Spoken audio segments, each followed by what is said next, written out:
ایک عزیز نے سوال کیا کہ عمرے کے طواف میں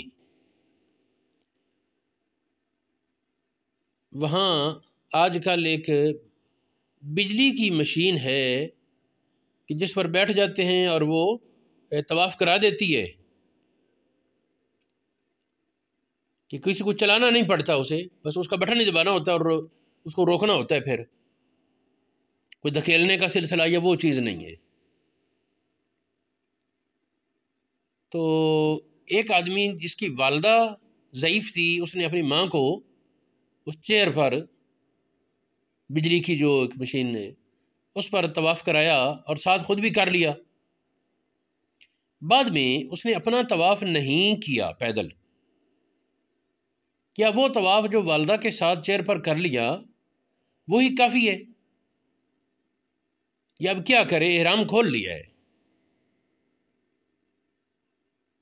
اس کے متعلق میں نے عرض کیا کہ اگر وہ آدمی ابھی تک مکہ شریف میں ہے یا اسے مکہ شریف جانا ممکن ہے آسان، تو وہ مکہ شریف جائے اور طواف کرے پیدل۔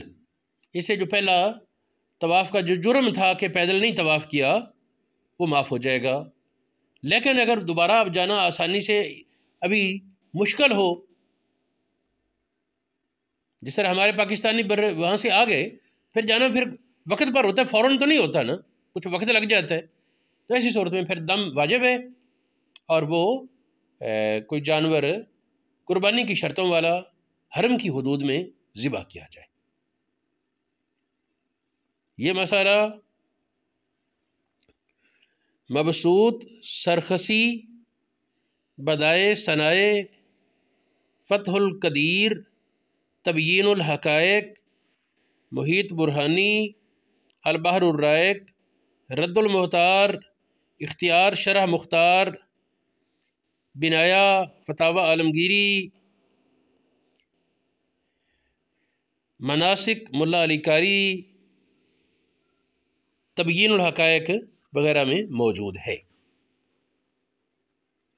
ایک بات یہاں وضاحت رہے ذہن میں کہ فتاوی قاضی خان میں ایک عبارت تھی جس سے التباس ہوتا کہ شاید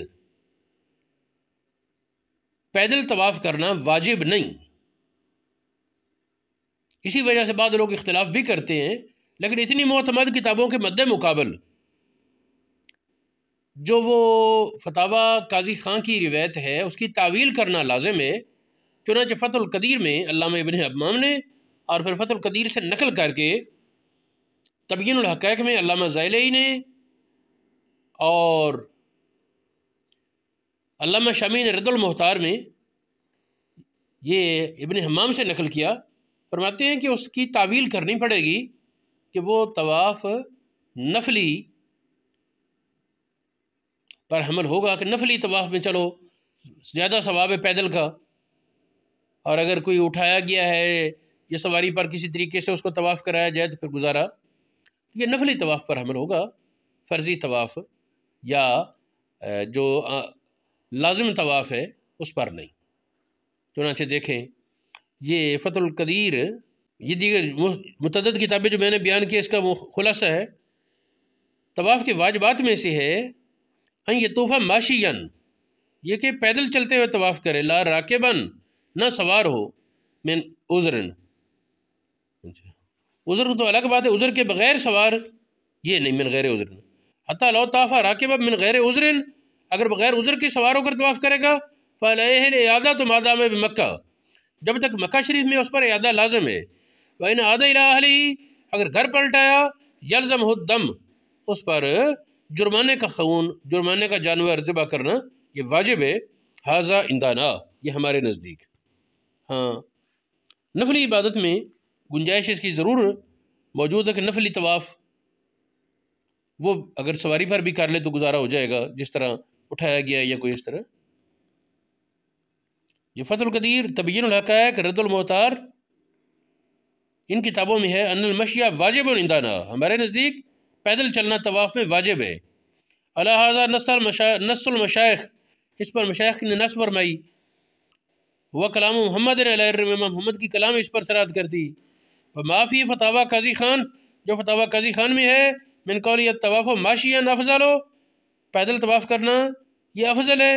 افضل کا مطلب ہے کہ اس کے خلاف بھی ٹھیک ہے، گزارا ہو جائے گا، تساہل ہے یا نفلی عبادت پر محمول ہے. کوئی یہ نہ کہے کہ نفلی عبادت میں بھی پیدل چلنا واجب ہونا چاہیے، یہ نہ کہے کوئی. اور آگے یہ بحث فرماتے ہیں. تو خیر یعنی نفلی عبادت میں، نفلی طواف میں وہ پیدل نہ بھی طواف کرے تو گزارا ہے، پیدل بہتر ہے، لیکن لازم طواف میں، فرضی طواف میں پیدل واجب ہے. عذر کے بغیر پیدل نہیں کرے گا تو جب تک مکہ میں ہے، مکہ مکرمہ میں ہے، اس وقت تک اس پر طواف کا اعادہ لازم ہے. اور اگر وہاں سے گھر کو چلا آیا، واپس آ گیا، تو پھر طواف کے بجائے دم جرمانے کے طور پر بکری، کوئی جرمانے کے طور پر جانور حرم کی حدود میں ذبح کرانا لازم ہو.